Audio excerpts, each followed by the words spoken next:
Stand over there. I'll go draw people. All right, we got the hood off. There was a bracket here to hold the gas tank in the hood. We got that off.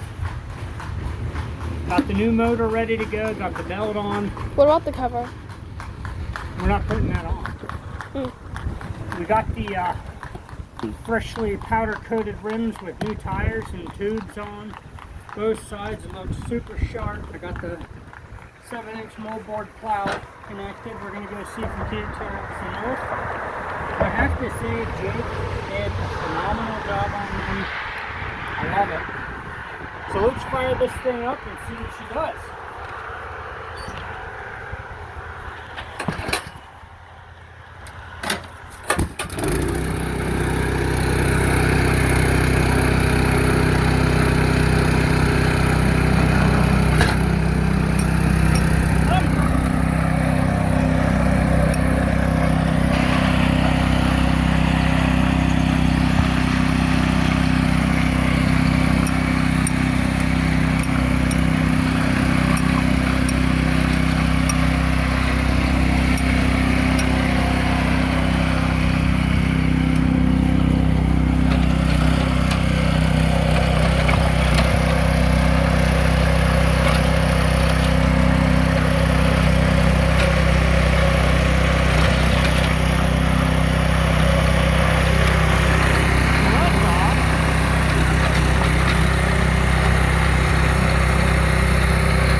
So, not exactly a spectacular performance.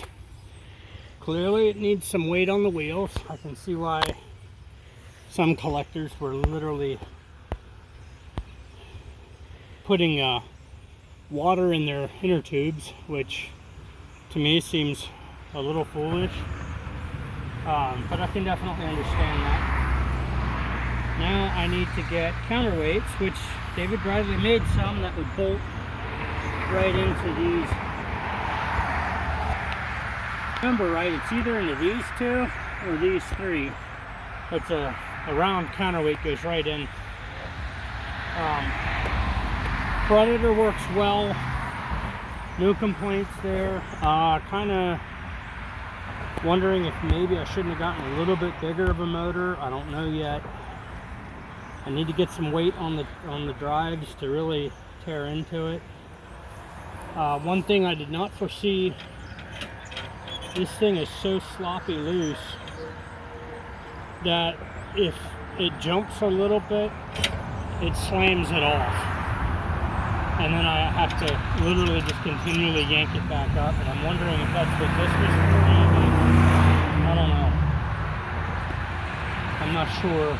There was another one on it here when I got it, so I'm not 100% sure what's going on with that. But I do very much want to do a little bit better. I'm happy with it so far, but needs some improvement. Where the ground was soft, it tore it right up. Where the ground was hard, it just kind of jumped over the top. The plow bottom did not bite in the way I thought it should.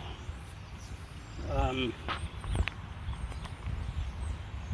going to have to get this thing cleaned up and lubricated so I can actually adjust. Maybe that's part of it. But you've seen earlier, the last video I did, we were getting the tires on. I ended up going up to my father-in-law's workplace, and they had a tire machine. Matter of minutes, I had them fully mounted and inflated, ready to go. I put a bigger tire size on my enclosed trailer, which, pay attention, which, come over here.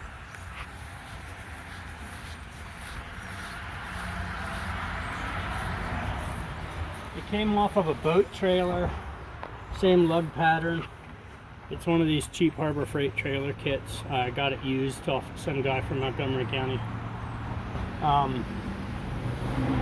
Sits a lot higher, can handle a lot more speed. The original tires are infamous for blowing out at like 40, 45 mile an hour. So I had to do 30, 35 just to be safe, which I think is utterly pathetic, but I'll leave that where it's at.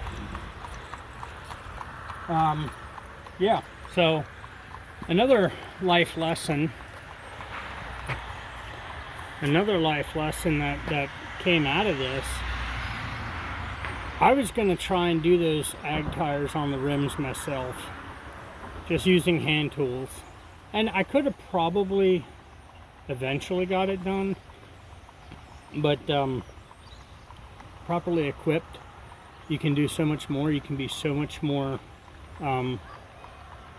efficient. I could have just, hey, you know what, this is what I want to do, and went and done that. But the fact of the matter is, I needed to be able, without question, without doubt, to get done what I needed done. And here, once I got it done at my father-in-law's shop, not his shop, but where he works, suddenly I was able to get so much more done, and honestly, it felt great to be able to say, yeah, I got all this done in a very short amount of time. So, as you can see, I mean, the David Bradley's up and running now. The wheels are on, the hood's all ready to go. But we very much need to be able to ask for help when we need it, to humble ourselves, and in all reality to say, you know, maybe I can't do it on my own. Maybe I'm not smart enough, strong enough, well equipped enough. And in this case, I really did need the help. Jake got me my rims powder coated, did a great job on the tines for the cultivator. And now I'm going to work on that as well, getting that set up. My father-in-law helped me get these, well, he gave me access to some equipment to get these ag tires put on. And it seems to be working quite well. I'm happy with it. I was originally really hoping to keep the hood simply because it's part of the machine from factory, and to me that was important. I wanted to keep it as close to original as I could. Clearly that didn't work, so here we are, but that's fine. In the end, I wanted a working machine more than anything. The historical aspect of it is nice and all, but here I'm looking at this saying, how do I move this forward? How do I get this project going? If I were to keep it historically accurate, finding a motor small enough to fit under the hood, I mean, Sears Roebuck literally had to put a specially designed air filter on the Briggs and the Continental engines. And if you look at them, they're cylindrical.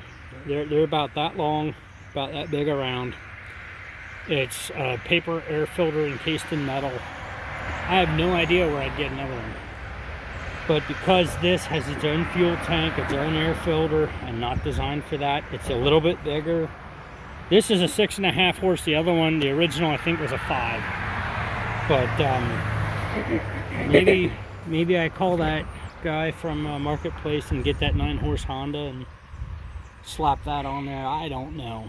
We'll have to see. But first run, I'd say, I mean, we tore up some earth. Not really a fantastic job, but we're going to get some counterweights on this. I'm not sure when, but we are also going to make sure that we keep you updated. So thanks for coming and having some fun with the David Bradley, and thanks for hanging out with me and Gabi.